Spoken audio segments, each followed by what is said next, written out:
अस्सलामुअलैकुम, welcome to migration mentor. My name is Husnain Ali.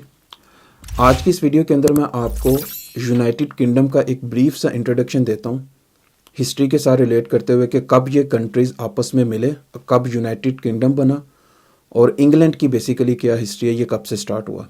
तो इसमें मैं आपको एक ब्रीफ सा इंट्रोडक्शन दूंगा और देन मैं आऊँगा प्रेजेंट सिचुएशन की तरफ कि अब जो है इंग्लैंड वो कहाँ पर खड़ा हुआ है।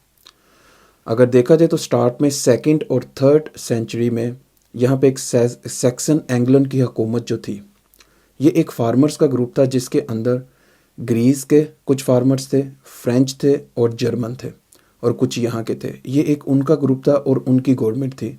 तब जो है वो यहाँ पे ये रूल करते थे और वक्त के गुजरने के साथ साथ उनका जो था गवर्नमेंट करने का स्टाइल वो बिल्कुल भी ठीक नहीं था, बहुत एक जुल्म वाला था। अगर इनकी आप कुछ ओल्ड पेंटिंग्स देखें तो उसके अंदर एक बहुत ही खून खराबा भी नज़र आता है। तो वक्त गुजरने के साथ साथ 8वीं सेंचुरी के अंदर सबसे पहले जो थे इनके एक king sir the great of Alfred वो आए।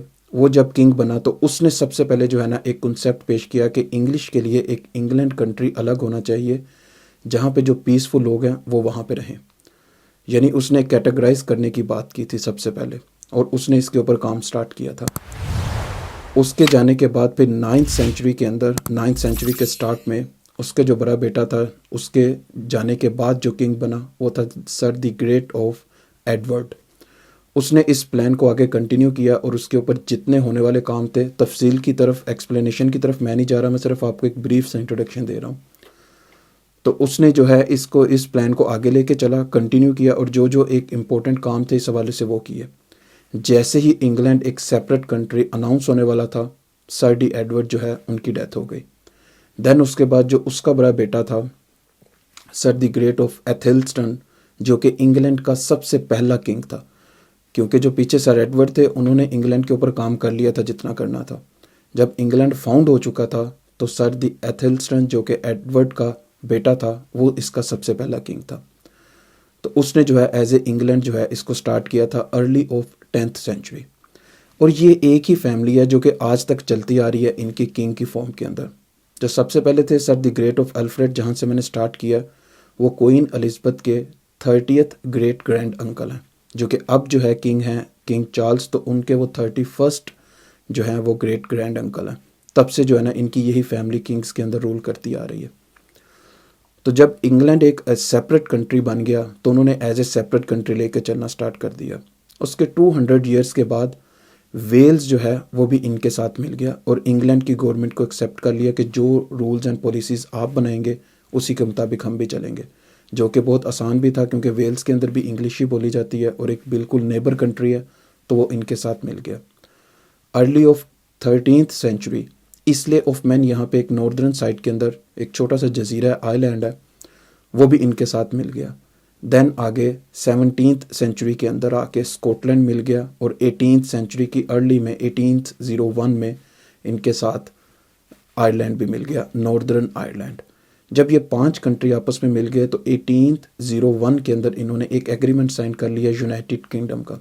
किंगडम आपको पता है इंग्लिश में ग्रामरली इसका मीनिंग 5 है।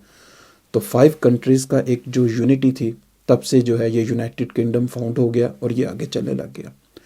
लेकिन इन 5 कंट्रीज़ की जो पॉलिसीज़ हैं और जो लॉज एंड रूल्स हैं और जो इनका किंग है वो सब इंग्लैंड से ही होता है।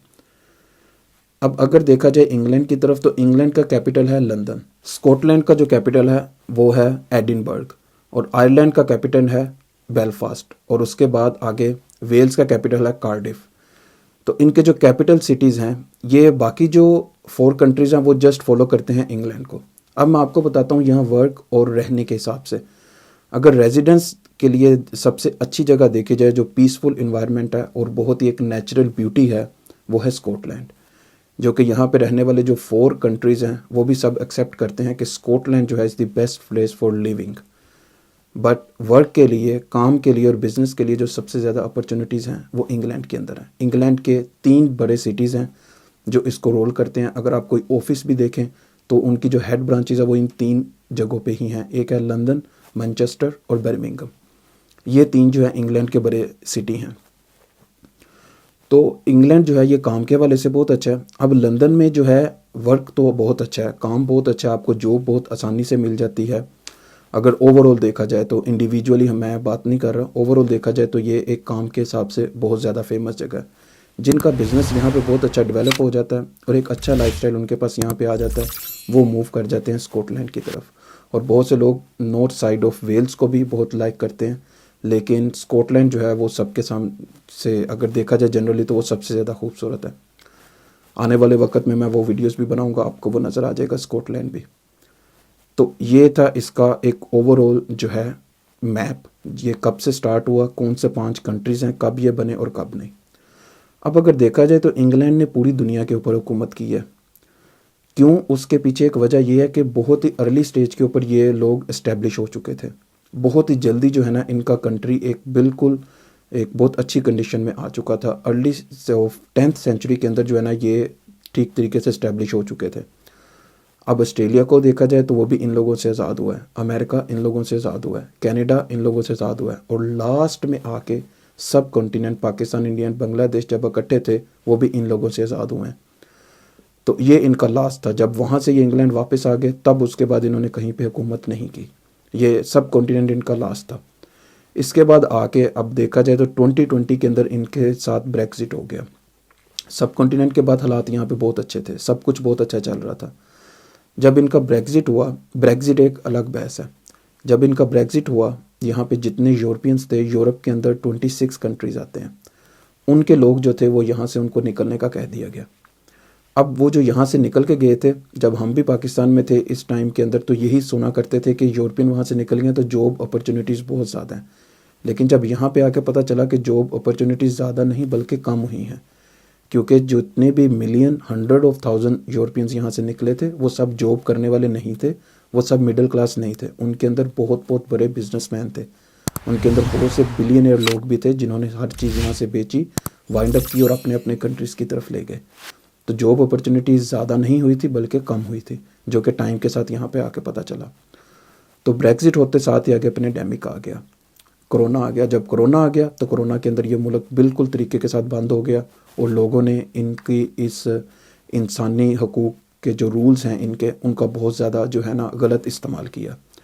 जैसे सबको पता है, जो यहाँ पे रहते हैं, जो यहाँ रहते हैं उनको पता है कि अगर किसी की शॉप में 1-2 बंदे भी काम करते थे तो उसने उसको 5-6 शो करके उनकी सैलरीज़ ली।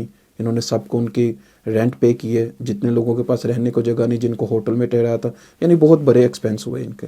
तो जो इनके कौमी ख़जाना के अंदर जो इनके अंदर था चीज़ें फाइनेंस के अंदर, वो भी इनका खाली हो गया, जिस वजह से ये बहुत ज़्यादा जो है ना इनकी इकोनॉमी डाउनफॉल का शिकार हो गई और बहुत ज़्यादा जो है ना इनको चैलेंजेस फेस करने पड़े, जिस वजह से इनके प्राइम मिनिस्टर ने छोड़ भी दिया, आगे कंटिन्यू करने से इनकार कर दिया। दैन ये ऋषि सुनक आए।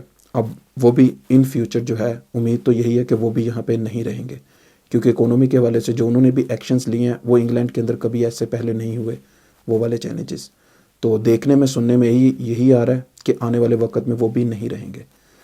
तो ये है इंग्लैंड का और यूनाइटेड किंगडम का एक ओवरऑल मैप और एक ब्रीफ सा इंट्रोडक्शन जो मैंने पेश किया, क्योंकि कुछ लोग जो यहाँ पे नहीं रहते वो शायद लंदन को एक कंट्री समझ लेते हैं, वो यहाँ इंग्लैंड को समझ लेते हैं कि वो सारा यूनाइटेड किंगडम है। तो ये मैंने कैटेगराइज किया कि ये डिफरेंट कंट्रीज़ हैं बट ये हैं सब एक।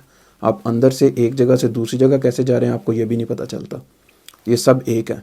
ये एक पूरा आइलैंड है जो कि एक सी के एजेस के साथ मिला हुआ है और ये सारा जो है ना एक ही है, लेकिन इंग्लैंड इसको रोल करता है।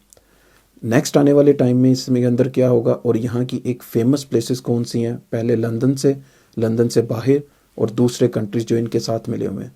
इस तरह की तमाम वीडियोस के लिए अगर आपने मेरे चैनल को सब्सक्राइब नहीं किया प्लीज़ सब्सक्राइब कर लीजिएगा। नेक्स्ट आने वाली वीडियोस जो हैं मैं आपको इनका सारा इंट्रोडक्शन एक एक जगह के ऊपर जाके दिखाऊंगा कि ये लोग क्या हैं और यहाँ पे जो इंटरनेशनल्स आते हैं उनको क्या क्या डॉक्यूमेंटेशन की ज़रूरत होती है और किन किन चीज़ों की ज़रूरत होती है।